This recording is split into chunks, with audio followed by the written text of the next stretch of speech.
Next, please. Next slide. HG4R is a joint initiative by a group of research institutes and NGOs deeply committed to better understand and promote the use of home gardens to help people prepare for and protect from emergencies. We share knowledge and we conduct studies to improve home gardens, school gardens, community gardens, urban gardens, and kitchen gardens. These are all low-cost, small-scale, and potentially highly effective ways to improve nutrition of vulnerable people. However, just because it's a simple, cheap, and small-scale intervention does not mean anyone can do it or it's easy to do, or it's easy to do well. Hence, we promote good home gardening when and where the need is greatest.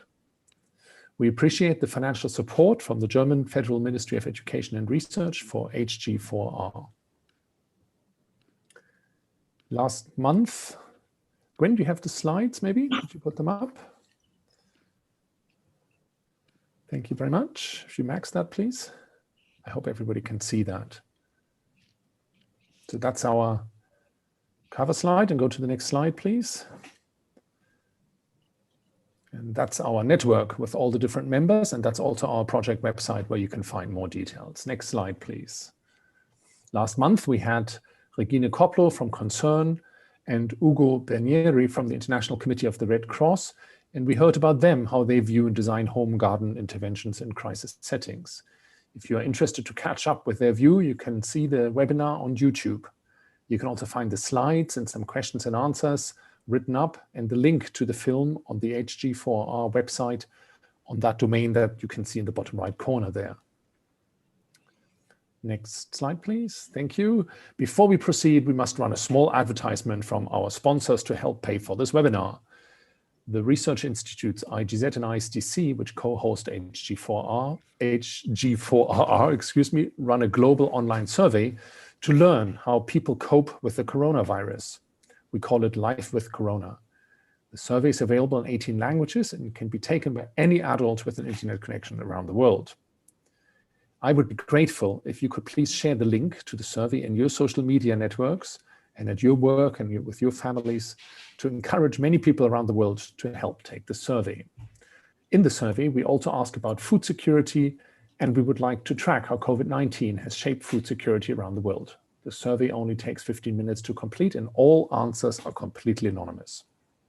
Thank you for your support. Next slide, please.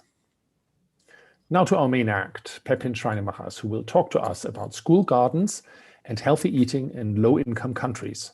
What does the evidence show? Dr. Pepijn Schreinemachers is the lead scientist for impact evaluation at the World Vegetable Center. Pepijn studied rural development and development economics at Wageningen University in the Netherlands and obtained a PhD in agricultural economics from Bonn University in Germany. He was then a researcher and senior researcher at the Center for Development Research, ZDF, in Bonn, and at the University of Hohenheim in Stuttgart, also in Germany. Pepijn today is joining us from Thailand, where he is based. Lucky Pepijn. Next slide, please. And before we start with his contribution, just a few housekeeping announcements. First, we have the presentation. Afterwards, we'll have a Q&A with your questions. Please use the Q&A feature, which is managed by Rassan. You can post your questions there, and I will read them out to Pepijn and discuss them with him. I hope we managed to go through all the questions. Otherwise, we'll try to answer them in writing afterwards. We'll end at 3 o'clock Berlin time, which is a 60-minute webinar in total. If you have any technical questions for access, please address them to Gwen Moyles, our network administrator. You see the email address here. The talk will be recorded and posted on YouTube so other people can share and enjoy the webinar afterwards. So now over to you, Pepijn. Many thanks for joining us, and you're very welcome. And I really look forward to hearing from you, your views on school gardens and their role in nutrition. Thank you. Thank you, Tilman. Welcome everyone, and thanks for inviting me for this interesting webinar that I can do at ease from my home here in Thailand. it's great to see so much interest in the topic of school gardens, and I myself think it's a really interesting topic. So I hope that I can share some of my excitement about school gardens during my talk today. I have structured my talk in 4 sections. First, I would like to talk a little bit about the challenges of getting good diets to children in lower income countries, and then explain how school gardens can address some of those challenges, before then turning to the main question of the presentation. So what is the evidence that those school garden interventions actually make impact? And then end the presentation with a kind of a recent research that we did also with Tilman and his group together, and some other people in this webinar, on an innovative school garden pilot that we conducted in Nepal. So the challenge of diets, like globally, it's estimated that 3 million people suffer from the consequences of a poor quality diet. Globally, 1 in 5 deaths can be attributed to those poor quality diets. And many diets are high in calories, but poor in like the other nutrients that are also needed for a quality diet. Now, the problem is not just the low availability of nutritious foods, but also the low acceptance of nutritious foods, as I illustrate in this photo that I often like to show in my presentations, showing the boys having a big plate of rice, but little else on that plate. And the few vegetables that are on there, which is actually not a vegetable, that's a potato, which is a starchy staple, meticulously moved off the plate, off the edge of the plate here. So vegetables often have a low acceptance among children, and that's a problem, because if children don't eat vegetables, well, like in childhood, it is also likely that they will not eat a lot of vegetables when they're grown up, and that can have quite severe health consequences. Now, the problem is not just I could say of income or poverty, but even if people earn a bit of income, we find that income is often spent on other things than nutritious foods. Often it's snack foods are readily available, relatively affordable for many people, but have no nutritional value actually. So rising income doesn't guarantee healthier food choices. On top of that, we have problems with, of course, advertising for unhealthy food items, which is maybe in some settings is overwhelming almost, how much advertising is targeted at children. Here, a photo from Nepal. And of course, children enjoy eating those snack food items. Here you see children in Nepal eating instant noodles during their lunch breaks. But of course, that's a problem if the other more nutritious foods are not consumed in combination, at least. So the idea of school gardens is that if we can expose children at a relatively young age to vegetables in a fun way, basically, that they develop a positive feeling about vegetables and fruits, if possible. And that influences then their food choices and food behavior when they're small, but also hopefully sustained changes in food behavior so that when they grow up, they also eat more vegetables. Now, school gardens usually have 2 components. We have one component focused on the hands-on experience with gardening, so digging in the soil, analyzing the plants, seeing seeds germinate and saving seeds again for the next season. All those things can be experienced hands-on. And then there's a nutrition education component that kind of educates people about the importance of vegetables for their health and nutrition, the different vegetables that are out there, and that kind of tries to promote and stimulate children's interest in eating vegetables. So those components combined are expected then to stimulate the knowledge of children about healthy foods, both on the production side as well as the consumption side. Should then ideally lead to stronger or greater liking for fruits and vegetables, which eventually leads to an increased intake of fruits and vegetables. Now, a third component is maybe missing here, is also often included in those programs, is the community support of parents of local farmers can also be a very important component to sustain the program over time, especially.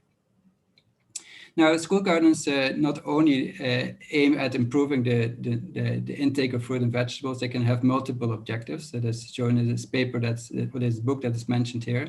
Sometimes it's about greening of the schoolyards, raising environmental awareness, biodiversity conservation. Sometimes it's a tool for science and mathematics or biology learning. Is a tool to advocate about sustainable agricultural practices. And in Western countries, we often find it's also about social interaction, stimulating children to interact with each other in a safe setting outside and not inside. Now, World Vegetable Center has implemented school gardens in many countries over like recent decades, I could say. Our approach varies by country, but generally we like to work with national partners, such as the Departments of Education or Department of Agriculture. That's important when you operate in the school setting, because schools is a national domain. We should not, as NGOs, just operate or start interventions in schools without agreement of the Department of Education. We usually start with developing a training curriculum. We tend to aim or target for like the age range of 8 to 12 years. Like 8 is kind of the minimum, that has some minimum literacy at the children. Although that's in some countries that's actually much later that children can read, can be obtained maybe at 10 years or 11 years even. But some minimum literacy is necessary to actually understand the curriculum.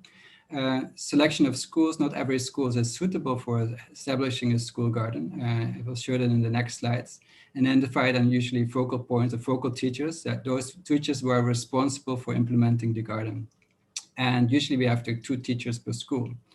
Then those focal teachers are trained in a training of trainers program. We provide the schools with a minimum cash installment, because we don't want to have the schools divert their existing like scarce resources to a school garden. That would be unethical.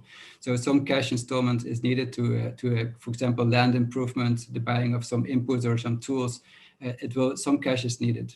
We then help with setting up the school garden, do follow-up visits to solve technical problems, and monitor and evaluate those programs. So that's kind of the standard way of implementing it, I guess. Many NGOs will have their similar way. Now, some of the challenges here is shown in photos. Like this is Bhutan 2015. Yeah, it's very steep terrain, so it's difficult to find sometimes a flat area for establishing a school garden. Also very close to the forest, so you have like these big fences around it to keep the deers and other animals out of your school garden. It can be very challenging to implement. This in Nepal, it's like on a mountain, so you have terraces, but very poor quality soils, a lot of stones, very hard soils. And if you're on the wrong side of the mountain, you only have sunshine maybe in the afternoon, which is not very good for your vegetables to grow. So the conditions can be very, very challenging. And then many schools have, they're large. They have like hundreds of children, and the classes are very large also. So the school garden might be very small. The number of children at the school might be very high, and the teacher to pupil ratio might also be not very favorable. So one teacher might be responsible for 40 or 50 children, which makes it then difficult for those teachers to additionally do the school garden.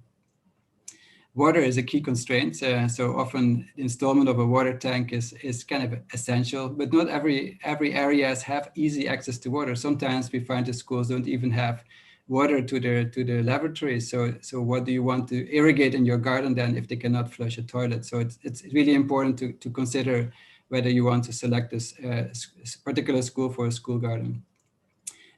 Some problems you can solve, but not everything can be solved. And of course, maybe the most important resource is the motivated teachers, like these guys here in Nepal. Like it depends. The success of the program depends on them, and if they're behind it or not. So that's an important factor.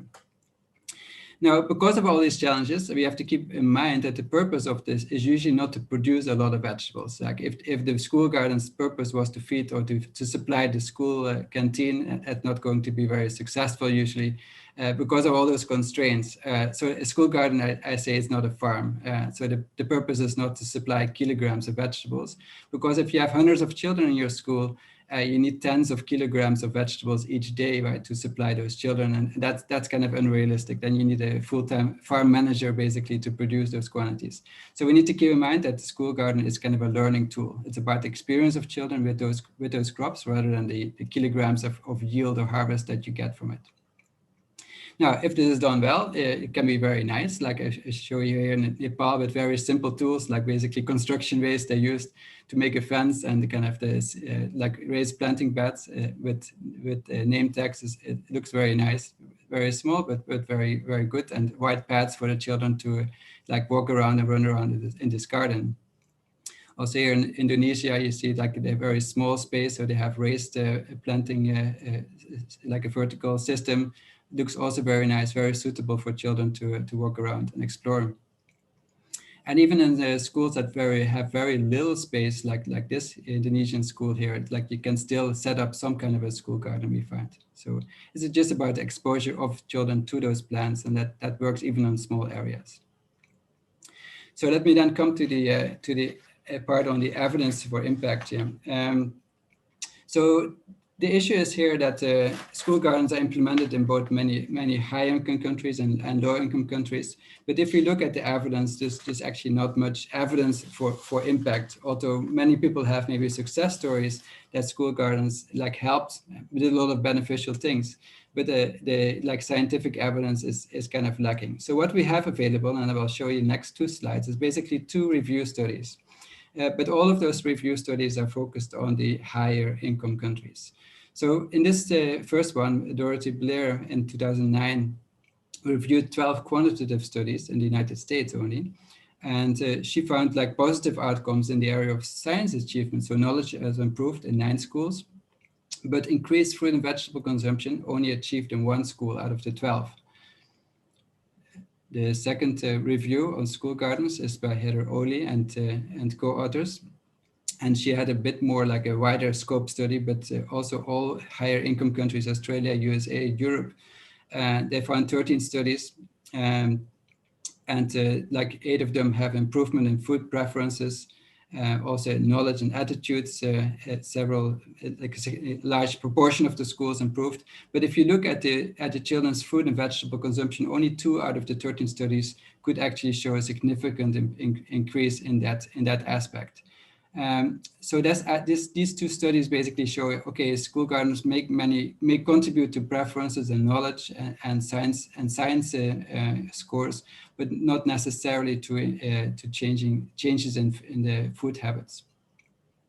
Then we started in 2014 with a project funded by the Swiss Development and Cooperation and partners into implementing school gardens in 5 countries: Bhutan, Nepal, Indonesia, Philippines, and Burkina Faso. And this was a rather large project. For 3 of those countries, we did randomized controlled trials. And those trials, they ran over 2 years because we didn't have a large enough sample for each year. So we kind of had to accumulate sample points over 2 years to do a kind of a quantitative impact evaluation. So you see here that the number of students included in those studies were relatively large, much larger than actually the studies that had been conducted for higher income countries. But then the results, if I show them here, results are kind of interesting because it largely confirmed the studies that were done for the higher income countries.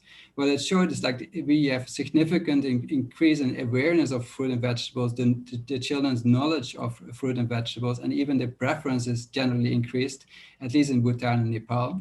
Burkina Faso, I have to say, it was a lot more challenging to implement school gardens there because of the lack of water and resources. But generally you find, okay, those things that are improving, but like a lack of significant results basically for behavioral indicators, like the number of this percentage of children like eating fruit and vegetables or the number of different fruit and vegetables eaten was largely not significant. So that kind of confirms what we had before. So what we have basically in our impact pathway is that the weakest link basically in our impact pathway is between this increasing those preferences and awareness and then translating that into increased fruit and vegetable consumption. It does not seem to work in many of school garden programs, including our own. Then we started thinking like, why is that the case? And I think there are two main reasons that we argued. The first reason is that the low availability of healthier foods in children's homes. So you might stimulate children to like more vegetables, but if those vegetables are just not available or not being served in the children's home, there's little opportunity to actually increase consumption. And that relates to the other factor, which is a lack of behavioral change among their parents. It's often the parents who decide what children eat. Children have very limited choice in what they actually eat. They don't tell their mom, like usually what should be cooked for lunch or dinner.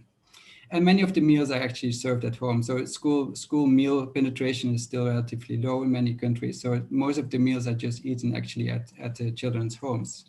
So we were thinking like, what if we could affect those that availability and the behavioral aspect of the parents? And the interesting thing, of course, we have a model actually how to do that, and that's of course the home gardens, and that's why we set up a pilot in Nepal.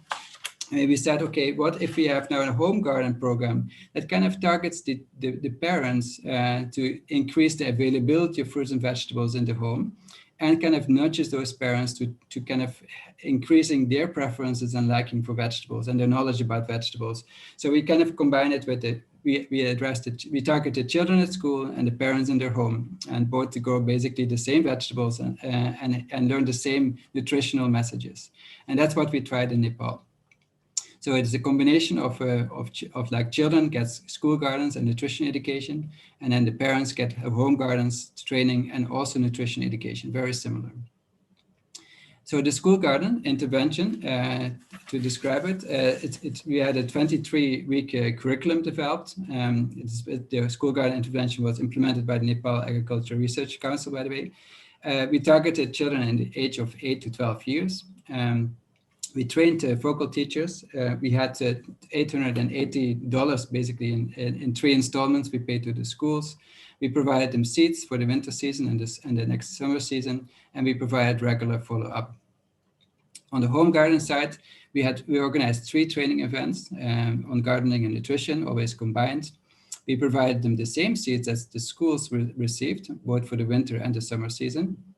We also supplied them with like EM fertilizer and biopesticides, and we organized follow-up visits. Now we realized that these follow-up visits for our project team was very challenging because of the terrain in Nepal. So we asked the school teachers to help us follow up with those parents, and each Saturday the school teachers would go and visit many parents, as many parents as possible, to inspect their home gardens, and that was quite, we expect was quite impactful, because that really gave an important nudge for parents to set up a nice garden, because the school teacher was coming to their house, which was unusual.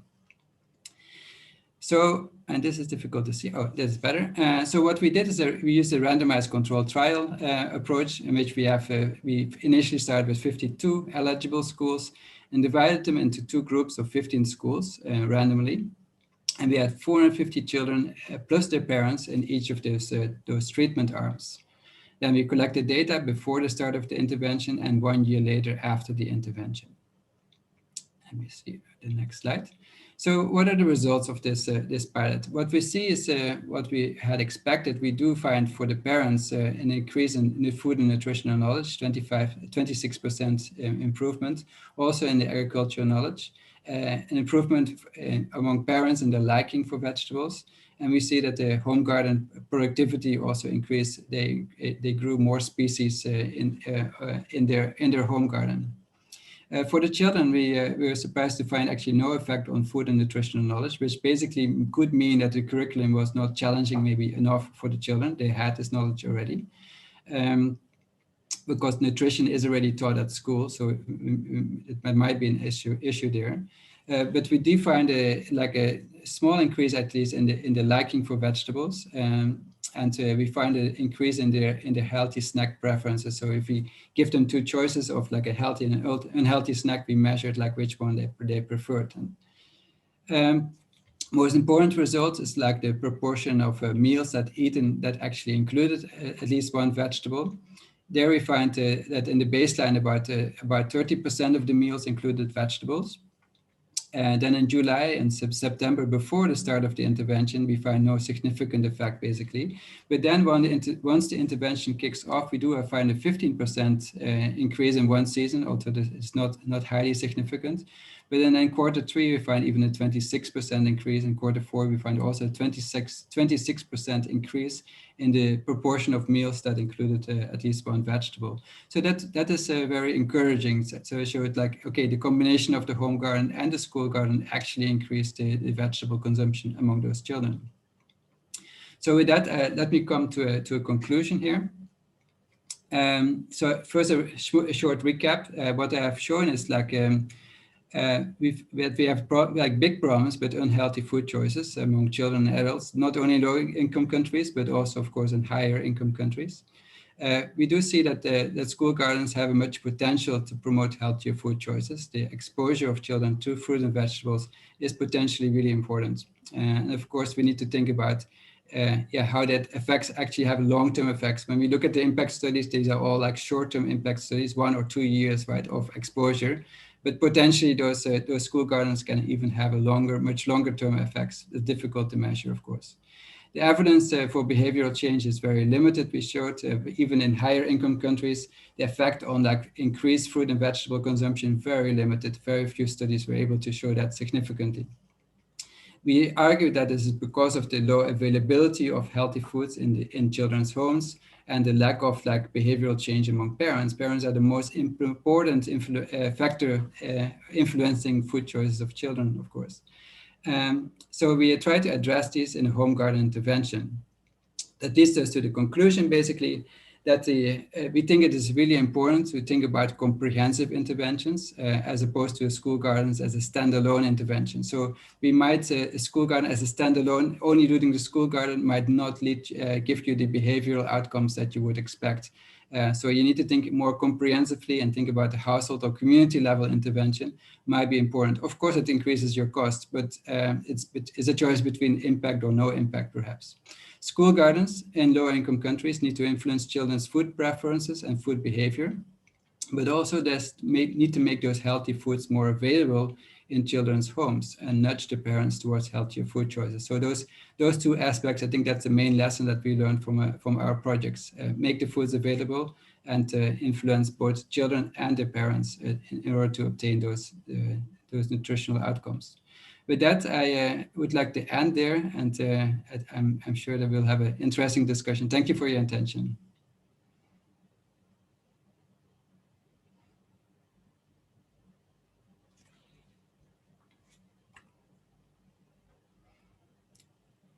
I think you're on mute still, Tilman. Someone needs to unmute Tilman. Yeah. Yes, thank you. That needed a central unmuting. Okay. Thank you so much, Pepijn. I love your presentations. I wonder if you should just come to all the webinars and give all our talks. Yeah, they're so pretty and yet so informative, and I think it's just the right level of detail, giving a big overview, even a global overview with findings from different countries, and then at the same time sort of bringing in the experience and the expertise that you have on the subject from very specific case studies, which I think is fascinating. I had 2 questions to you, and then there's lots of questions waiting to be asked from the audience and to be answered from the audience.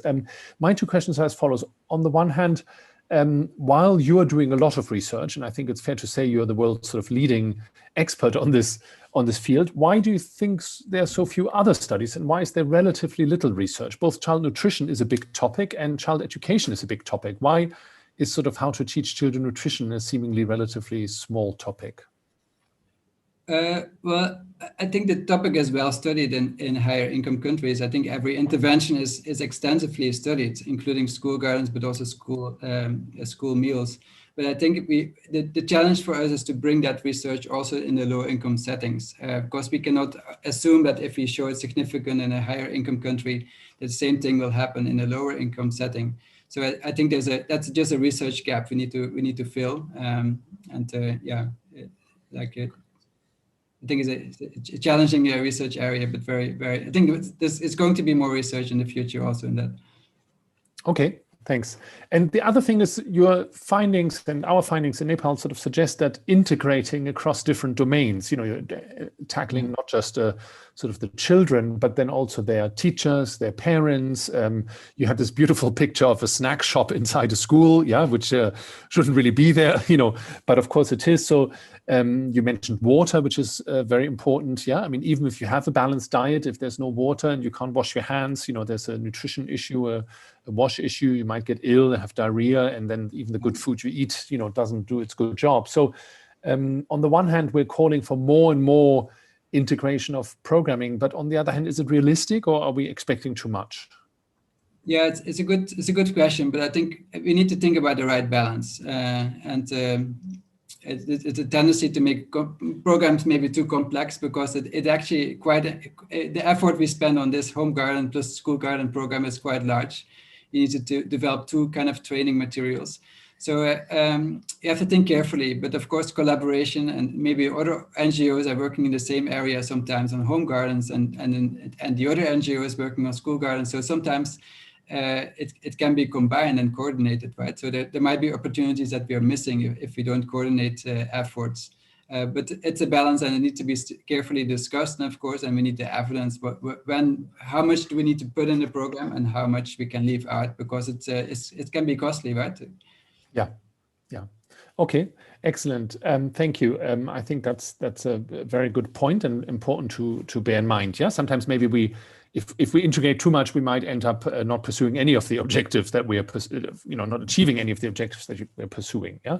So we have a very lively debate. Please post your questions on the Q&A box rather than the chat box. The chat box is more for us to manage our muting and unmuting internally. I'd like to start with a question from Irmgard Jordan, who asked, do children not like vegetables, or are vegetables rarely offered during childhood, and thus children are not exposed to and do not know vegetables? Yeah, or maybe it's even a third way that my kids certainly are exposed to vegetables, and they like some and they don't like others, but then maybe as you grow up you like it more and more. Yeah, and suddenly you become somebody preaching vegetable consumption. Yeah, so what is it like? What does research say on that, Pepijn? Yeah, well, that's a chicken and the egg question, of course. But, so I guess it's a combination of both. It's of course exposing children early in childhood, right? Even when they're after breastfeeding, to small amounts of vegetables, right? As a puree or something, it kind of stimulates their taste, it develops taste or liking of particular foods, right? Of course, children have often aversion for bitter tasting foods, and some vegetables, especially leafy vegetables, might have a bitter taste. But if you explore your children's taste, that's at least what I do, you'll find plenty of vegetables that they do actually like, right? So it's about maybe parents spending time and figuring out what they like, right, and what is healthy to eat for the children. Is it maybe also about celebrating it, making it fun and there's many behavioral nudges, of course, available, like how parents can nudge their children. It's not really my area of research, but I have to say, but I sometimes come across interesting papers indeed that try different behavioral nudges. Yeah.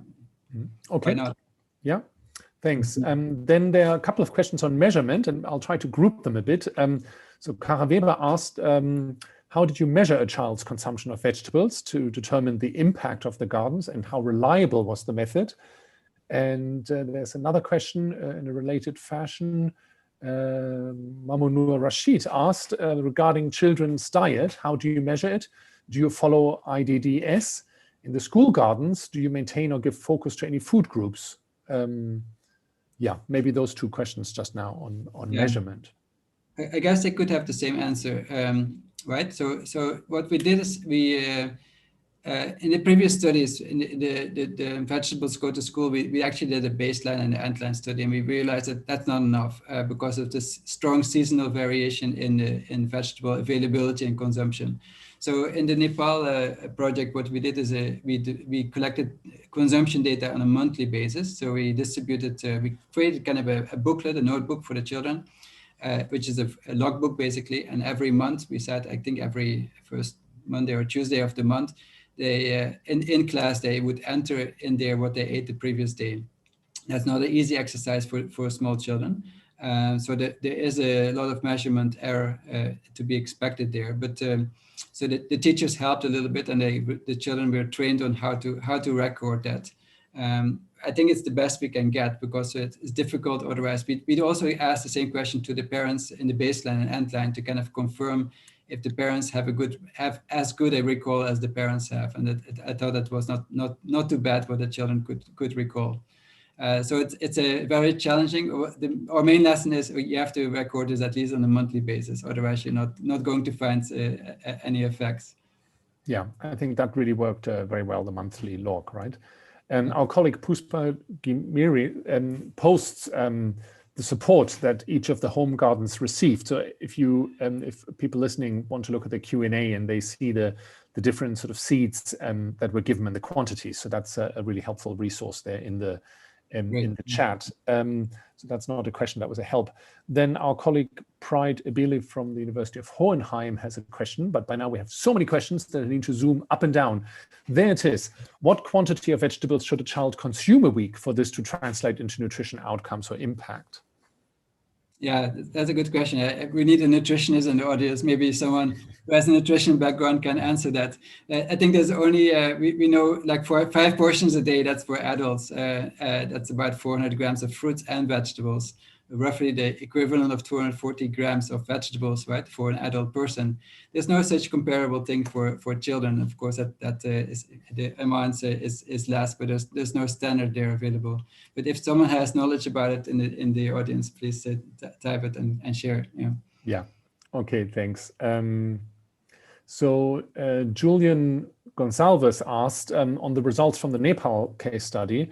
What is striking to Julian is that while the knowledge levels increased on part of the parents, there wasn't really a change in knowledge levels amongst the children. I remember you saying, Pepijn, this is my comment now, that they already had some teaching on that previously, right? So maybe from a relatively high level. Julian is asking, am I right, and what might explain this remarkable difference? Yeah, you're right there, and it's difficult to give a very good explanation. Of course, you have sometimes surprising findings in those kind of studies, but for me, it just shows that our curriculum maybe was not challenging enough for this. It didn't meet the level of knowledge where they were. So it's sometimes difficult. You have a different age groups, 8 to 12, and target them. What curriculum is suitable for that particular group. To make them learn kind of new things.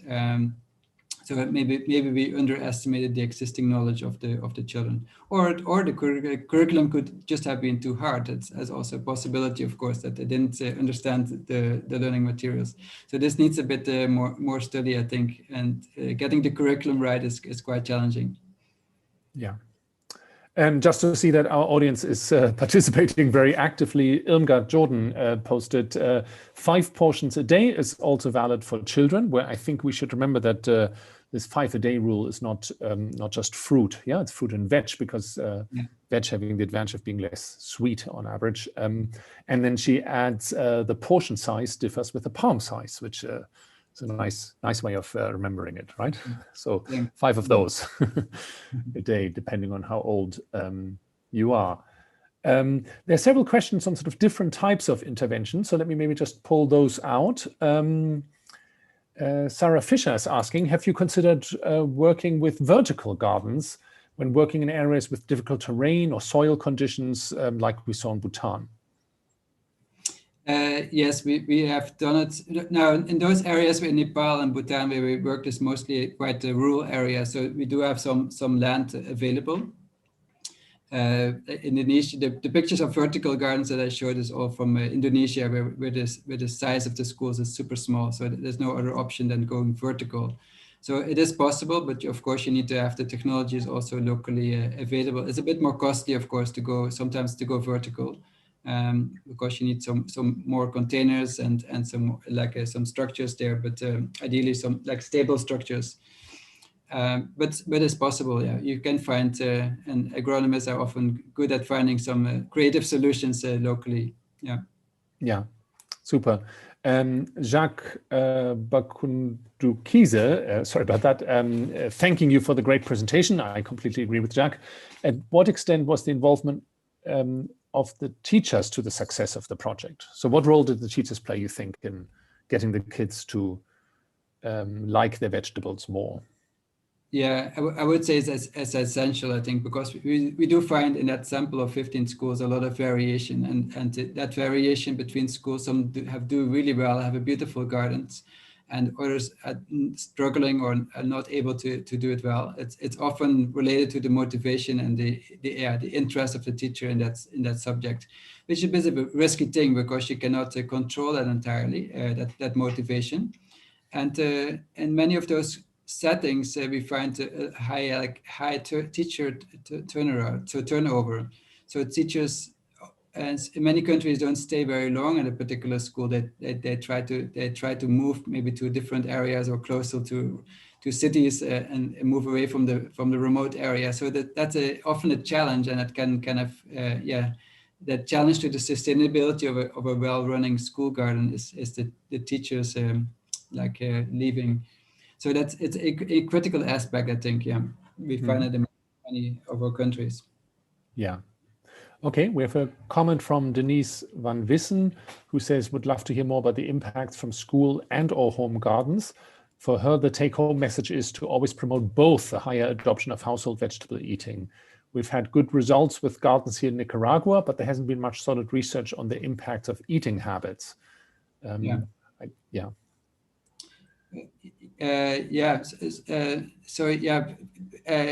Welcome to reach out.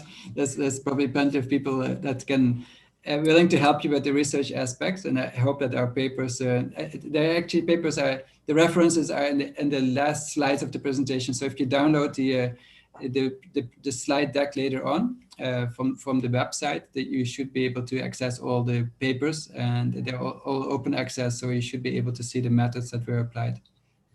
Yeah. The presentation was a bit short on the method, so I guess many questions relate to measurement and other issues you can find in the papers. Sorry about that. Yeah, it is out there, and it's open access, right? So especially the Nepal paper that we're referring to now, so is available shortly. They're all open access, yeah. So that's great. So everybody can read them wherever they are. You don't need to have a university library to read them. Yeah. Louis Tiango asked, what have you done with kitchen waste? What type of fertilizers have you applied to the garden? Yeah, kitchen waste is, so some of the schools, well, it depends if you ask the school or the home garden, but the school where we have kind of, for example, a kitchen at the school, like a school feeding program, such a feeding program generates a large amounts of kitchen waste. And that potentially can be used for the garden, but you have to be very careful because we saw some really bad examples of that also, because it contains a lot of rice mixed with all kind of vegetables. And you don't want to get a rat population around your school and in your school garden, because that would be terrible for health of the school children. So you have to be careful. It has to be closed. It has to be no vermin can enter that also, and that would in turn attract snakes and things like that. So you have to be really careful how you handle kitchen waste. In the home garden, that's a lot easier. I think you can compost. Usually there's no like rice leftovers. So people eat it just the next meal. You don't have this large amounts, and they're like of course the vegetable and fruit waste, like the peels, you can easily compost in the home garden. That's a lot easier. The problem is with cooked food. Yeah. Several people asking about the choice of countries, both that you have selected for your research, but also more generally about World Veg and where you work. So let me just pick out those questions. Shankar Subedi asked, you said low-income countries, but you do your research only in Nepal, although that study was in Nepal. I think you have done other research in other countries, right? Are trials going on in other countries also? And then somebody asked, sorry, I need to scroll through all these interesting questions. Catherine Riebe asked, how extensive is World Veg work in West Africa and what is it composed of? So that's quite a general question, but still has to do with where you work. And I think there was one other person who asked about where else you work. So let me maybe just hand that over to you now. Yeah, so World Veg has a I would like to say a global reach because of our name, but we mostly work in Africa and Asia, and that is in West Africa. The question is asked there. So we have a regional center in Mali and a regional center in Benin, and our main target countries are basically Mali, Burkina Faso, Benin, Cameroon, Ghana, Nigeria, these are the kind of I might forget a few there, but you can contact me to ask. But in those countries we operate, and East Africa, we have a regional office in Arusha, Tanzania, and we work mostly Ethiopia, Kenya, Tanzania, Uganda, Madagascar, and we also now starting a larger project in Eswatini, actually. So in those countries we work, and please reach out to us if you're interested. And in Southeast Asia, yeah, we select the countries, of course. That's the countries that I mentioned was Burkina Faso, Nepal, Bhutan, and Indonesia, where we have done home garden programs. Of course, then Philippines and Laos and Thailand, we have also done home and school garden programs in the past. But that doesn't limit us. Usually for World Vegetable Center, we are not the ones implementing those programs. So we provide technical advice and sometimes do the impact evaluation. We provide training and the help to develop, for example, the curriculum. But we're not the implementing partner. So we always work with governments or NGOs who actually do the implementation. So that's we're not a scaling organization like that. We are a little bit more on the research focused, and like finding out what works and how to implement things correctly, and using the most scientific methods basically to implement certain vegetable technology. So that's our approach basically. Yeah. So we work with many partners. Okay, but given all that experience you have across different countries, especially in Asia and Africa, maybe Nitya's question is very relevant. Nitya asked, what about the scalability of the gardens in other parts of the world? So you have worked in different countries, how generalizable your findings are, you think? Well, scalability, it's difficult to say, of course. You cannot generalize easily between countries. Also, we didn't find much impact in our school garden program in Burkina Faso, and I didn't elaborate a lot, but the conditions there was just so challenging. Like you have so few teachers over so many students. The classroom infrastructure is so limited. There's basically no water available to flush the toilet, and then to establish a school garden, that's a bit. I would be careful doing that again, probably. So you need to think about what's the minimum level of infrastructure and conditions you need for a school garden to be effective. So in very poor instance where the school system is such a poor condition, you might not want to prioritize a school garden. So in terms of scalability, it's a bit of a difficult issue because home gardens can be more easily scaled than school gardens, I think, because school gardens, it does need an annual budget. It's difficult for schools to raise enough funds by selling vegetables or from other sources to actually maintain the school garden. So the only way to scale it is actually to have to convince the government offices, right, to allocate some kind of a budget for an annual budget for school garden maintenance. It doesn't have to be high, but it's just a few $100 probably you need per year to replace your tools, to buy some manure, sometimes some fertilizers, some seeds, right? Some minimal inputs are required. So the budget is not large, but that's the only way to kind of sustain it, because I've seen not many good examples of school gardens, even a very motivated team and very supportive parents, to sustain it on itself. It's possible probably, but difficult for all schools to do that. You're raising multiple issues which have been discussed in the chat already. One of them from our good colleague, Dr. Druba, who asked, what is the estimated cost to establish let me say a school garden or a home garden? He actually asked about home garden, but you've also discussed the school garden issue. You've said it in abstract terms. Do you remember a number or? Well, that's interesting that Druba is asking it, because he's actually providing me the number. So Druba provided, what they spend is $880 for establishing the school garden, and paid in 3 installments. I forgot what I think he has also a maintenance budget estimated. So Druba can write it in the chat how much it needs to be. Playing the ball back to you, Druba. For the home gardens, the budget is a lot less. I think in Bangladesh we paid about $40 to $50 for establishing in support, like everything included, basically staff costs included per home garden. So you think about a budget between $40 and $80 probably for successfully establishing a home garden. Yeah. Is there any other advice you could give, asked Emilita Oro, on mechanisms or measures which were instituted to ensure that the home gardens were sustained beyond the project lifetime, when the teachers may not be able to visit anymore? So that's on the home gardens. Yeah, that's a very good question, actually. I'm afraid I don't have a really good answer also, because we don't have a lot of studies that look at the sustainability. We did some things in the past, of course, on Bangladesh. It actually showed that without support, those home gardens can be sustained quite long, at least 3 or 5 years after the program ended. We still found the impact. I think Helen Keller has an interesting model where they have kind of set up kind of a village support model.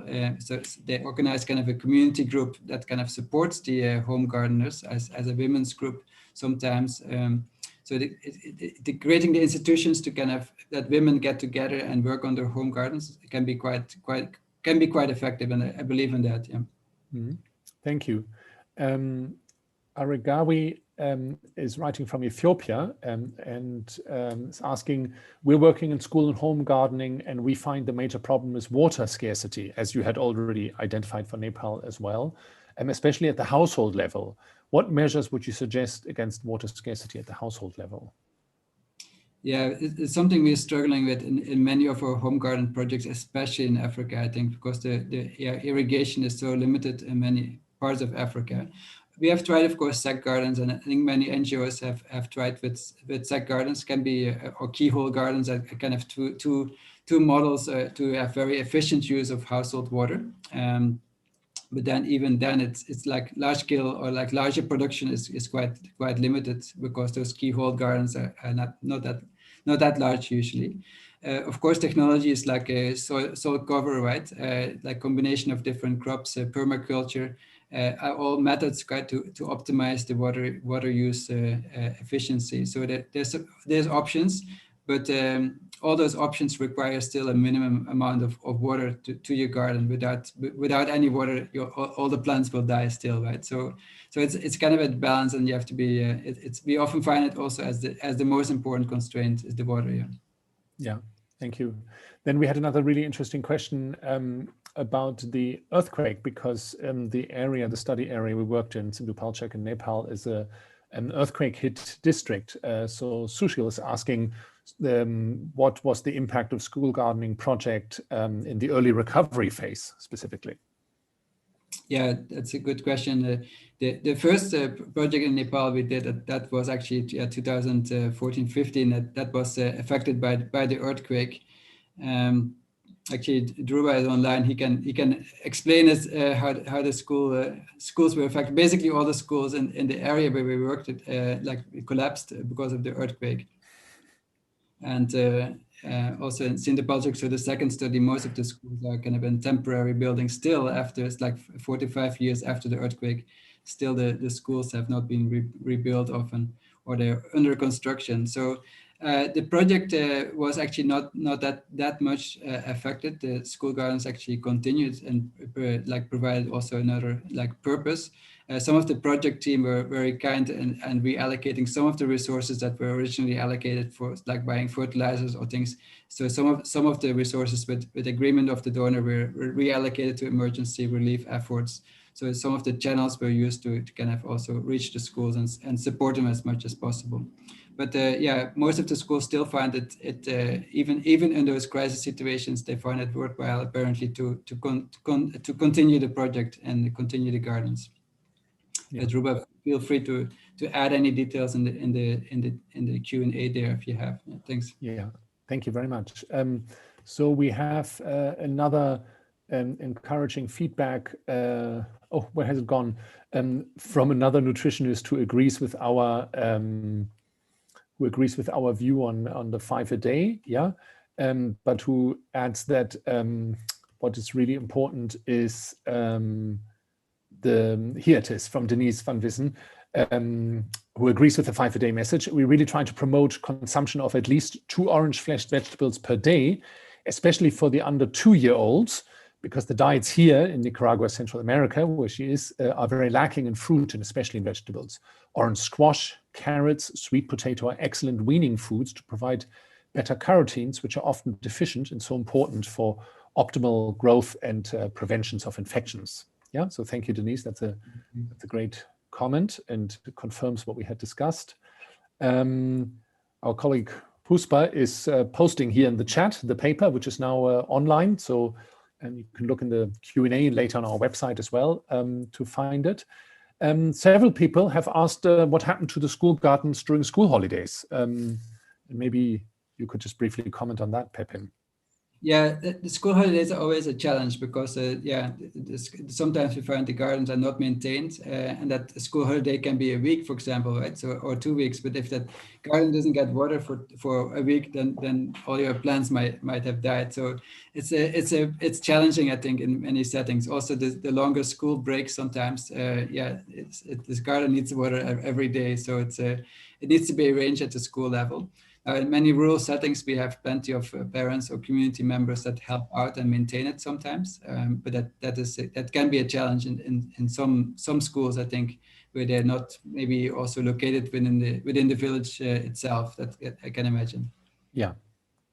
And I'm not sure we're going to manage it through all the questions. I'll try 1 or 2 or 3 more. Irmgard Jordan asked another one, and she says, they introduced drying vegetables and did some tastings with meals prepared using dried vegetables in the later stage. The tastings showed that dried vegetables are sometimes perceived as tastier than fresh vegetables. Do you have any experience with drying of vegetables in your projects?